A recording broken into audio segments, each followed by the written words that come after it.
Bonjour à tous, donc nous voici de retour pour les énergies du week-end, de votre week-end, du 1er et 2 janvier. Ça y est, nous sommes à la Saint-Sylvestre et demain nous passons en 2022.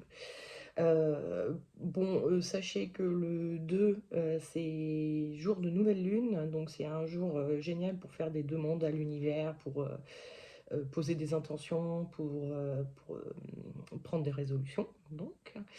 Et comme ça coïncide avec la nouvelle année, bon, bah, voilà, n'hésitez pas à profiter de cette nouvelle lune pour faire, enfin, poser comment on appelle ça, vos résolutions ou faire des demandes de ce que vous voudriez voir advenir en 2022. Voilà. Bon, sinon, hein, comme d'hab, j'ai tiré 3 cartes du Dixit, vous choisissez celle qui vous plaît le mieux. Je vais vous les montrer visuellement et ensuite je vous les expliquerai. Donc vous choisirez soit sur le visuel, soit sur l'interprétation que j'en aurai donnée. Et ensuite, vous pourrez vous reporter sur le tirage des énergies de votre week-end. Voilà. Donc, la première carte que j'ai tirée, je ne les ai pas mis dans l'ordre. Voilà, excusez-moi. Donc, la première carte que j'ai tirée, c'est celle-ci. La seconde carte que j'ai tirée, c'est celle-ci. Et la troisième carte que j'ai tirée, c'est celle-là. Voilà, bon, je tremblote un peu, excusez-moi. Je vais vous expliquer maintenant les cartes. Donc, cette première carte, voilà. Nous voyons donc un paysage un peu lunaire. On est au milieu de l'océan. Et on a ce petit bonhomme là qui est habillé en cosmonaute, hein, et qui a planté son drapeau sur la Lune, hein, un peu comme les Américains ont fait lorsqu'ils ont atterri pour la première fois sur la Lune. Donc on a vraiment cette notion de j'avais un projet et ça y est, c'est bon, j'ai atteint mon but, j'ai réussi. Je plante mon drapeau pour dire ça y est, c'est bon, c'est fait, étape suivante. Voilà. La seconde carte que j'avais tirée, c'était celle-ci. Donc, on voit un petit œuf dans lequel il y a un petit oisillon en train de naître, hein. Il vient juste de casser la coquille de son œuf. Il est sur une scène de théâtre et il y a un grand projecteur qui est sur lui. Donc, ça me fait vraiment penser déjà l'œuf, en plus en train d'éclore. Donc, il y a vraiment cette notion d'un nouveau projet qui est en train de se mettre en place et qui est mis en lumière. Hein. Donc il y a quelque chose de nouveau, un nouveau projet qui se met en place et on en parle autour de vous. C'est votre projet à vous, hein, évidemment, mais on vous en parle. Il est mis en lumière, en tout cas. La troisième carte que j'avais tirée, c'était celle-ci. Alors c'est assez rigolo parce qu'il y a quand même 80 cartes dans le Dixit. En plus, j'utilise 3 jeux, donc il y a vraiment une possibilité de fou. Enfin, je les utilise un par un, les jeux, hein. Là, cette semaine, j'ai utilisé le même pour les 3 tirages, mais quand même, la semaine d'après, ce sera un autre jeu, la semaine d'après, un autre jeu. Et pourtant, cette carte, ça fait je sais pas combien de fois que je la tire. Il y a des cartes comme ça qui reviennent très souvent, et il y en a que du jeu, là, des 80 cartes, que vous avez encore jamais vues, parce que je ne sais pas pourquoi, elles sont pas dans l'air du temps. Celle-ci, elle est vachement dans l'air du temps, apparemment. Donc, on a ce bonhomme de neige qui est dans un frigo. Donc pour l'instant ça va pour lui, mais il y a un désert devant lui et apparemment il faut qu'il sorte de son frigo pour aller dans le désert, ce qui est assez peu confortable pour un bonhomme de neige, comme vous pouvez vous en douter, surtout qu'on voit bien le soleil bien écrasant là au-dessus. Et donc ça fait penser vraiment à la notion de devoir sortir de sa zone de confort. Là il est bien, il est à l'aise dans son frigo, il est au chaud pour notion de bonhomme de neige. Et il va falloir qu'il aille dans la chaleur écrasante et dans quelque chose qui sera vraiment pas confortable pour lui, voire potentiellement destructeur. En tout cas, c'est l'idée qui s'en fait. C'est un peu le souci avec les sorties de zone de confort, c'est qu'on a l'impression qu'on va mourir si on fait ce qu'on n'a pas du tout envie de faire. Voilà. Donc voilà, alors je vais donc vous parler du tirage que j'ai fait pour les personnes qui ont choisi ça. Alors, ça y est, vous êtes vainqueur, vous avez réussi, vous avez atteint votre but. Et l'énergie de votre week-end, c'était le jugement.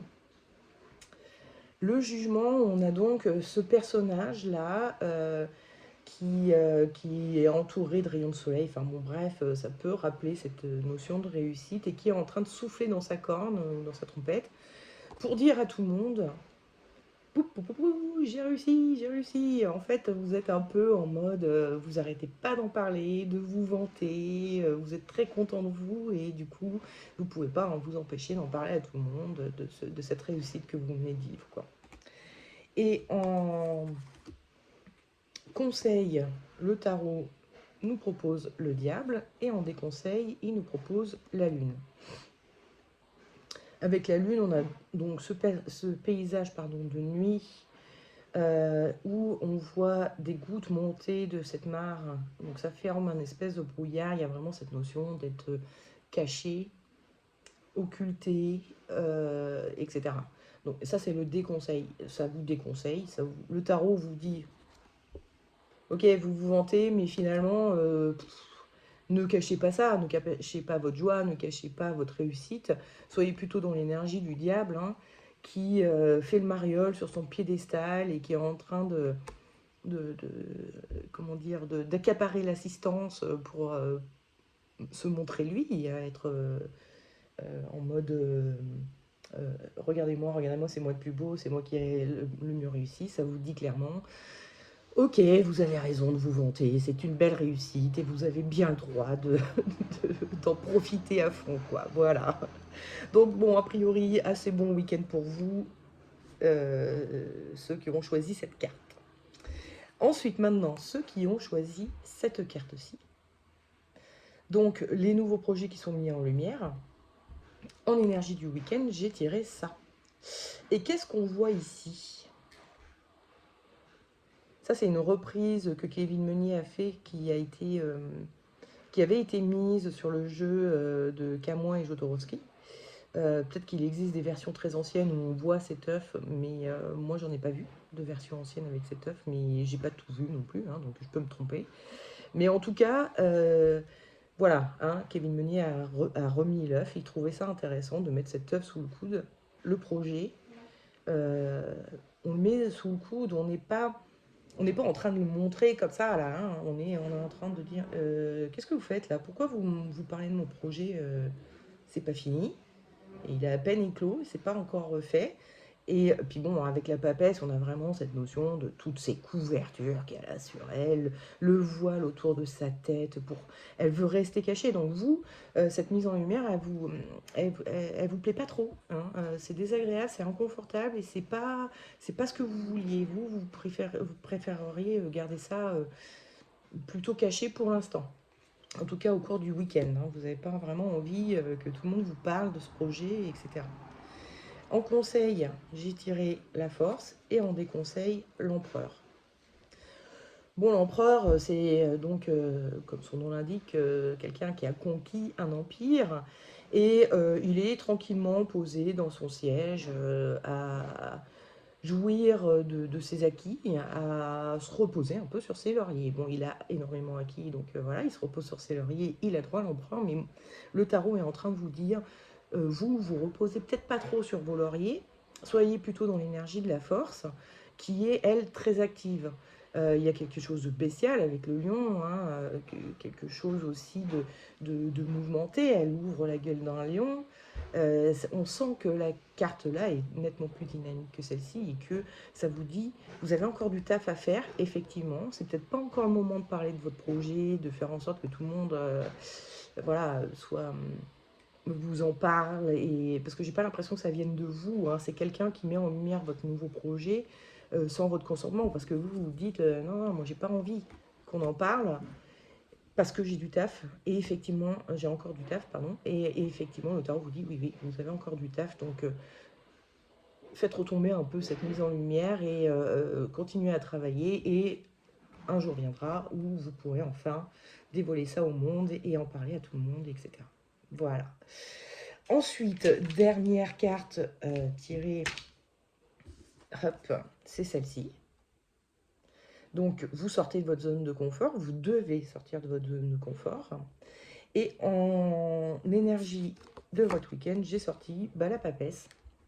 Donc on reste sur cette notion de je reste enveloppée dans mes couvertures, je me cache des yeux du monde avec mon voile autour de ma tête là pour que personne ne me voie et que je vois personne. Vous avez vraiment pas envie de sortir de votre zone de confort, vous avez envie de rester en mode cocooning à la maison, au chaud, et surtout pas aller vous risquer dehors et donc sortir de votre zone de confort. En conseil, j'ai tiré l'empereur cette fois-ci, et en déconseil, c'était elle veut pas venir, le jugement. Le jugement ici, là je sais pas si vous voyez, mais on voit ces personnages qui sont en train de prier. Celui-ci, on ne sait pas trop ce qu'il fait, mais on peut supposer qu'il prie aussi. Et il prie quoi? Un être supérieur, qu'un miracle leur vienne, que voilà, ils le prient et ils espèrent que ça retombera sur eux comme ça. Et le tarot est en train de vous dire, du coup, n'espérez pas trop de miracles. Soyez plutôt donc dans l'énergie de l'empereur, qui lui, euh, pour réussir, a pris des risques, vraiment. Hein, on ne conquiert pas des empires sans prendre de risques. Hein. C'est de la bataille, c'est de l'acharnement, c'est aller plus loin que ce qu'on vous demande, c'est... Enfin voilà. Donc ça vous dit, en gros, oui, effectivement, les sorties de zone de confort, bah, c'est pas confortable, hein, comme son nom l'indique, c'est très désagréable, mais il y a un moment où il faut prendre ses responsabilités, hein, parce qu'un empereur est responsable de tout un empire, et donc de toute une nation, enfin je sais pas comment on dit pour les empires, mais voilà, il est responsable de beaucoup, beaucoup de gens. Eh ben oui, il va falloir que vous preniez vos responsabilités, malheureusement, hein, c'est un mauvais moment à passer, mais voilà, hein, quand il y a des choses qui doivent être faites, il faut les faire. Hein, et donc, écoutez, désolé, mais ce week-end, vous serez quand même en mode sortie de zone et pas en mode cocooning. Va falloir, voilà, assumer vos responsabilités et faire ce qu'il y a à faire. Désolé. Bon, écoutez, euh, voilà, hein, je vous le redis, faites des vœux de nouvel an le 2, jour de la nouvelle lune. N'hésitez pas, hein, ça ne mange pas de pain. Si vous y croyez, d'autant moins. Et puis si vous y croyez pas, ça ne mange pas de pain, vraiment. N'hésitez pas à demander à l'univers ce dont vous avez besoin. Et puis, il ne me reste plus qu'à vous souhaiter un excellent week-end, une très bonne Saint-Sylvestre, hein, amusez-vous bien ce soir, profitez bien de vos proches tout ce week-end, et puis de vos proches, de vos amis, enfin voilà, hein, tous ceux que vous aimez. Et puis, très bonne année 2022. Hein, et je vous dis en 2022, le week-end prochain, pour les énergies du week-end de la première semaine de 2022. Voilà, je perdais mes mots. Il faut vraiment que je travaille cette histoire de finir, là, de la fin des vidéos. C'est toujours du n'importe quoi. Bon, hein, sur ces bonnes paroles, je vous dis à bientôt. Ciao.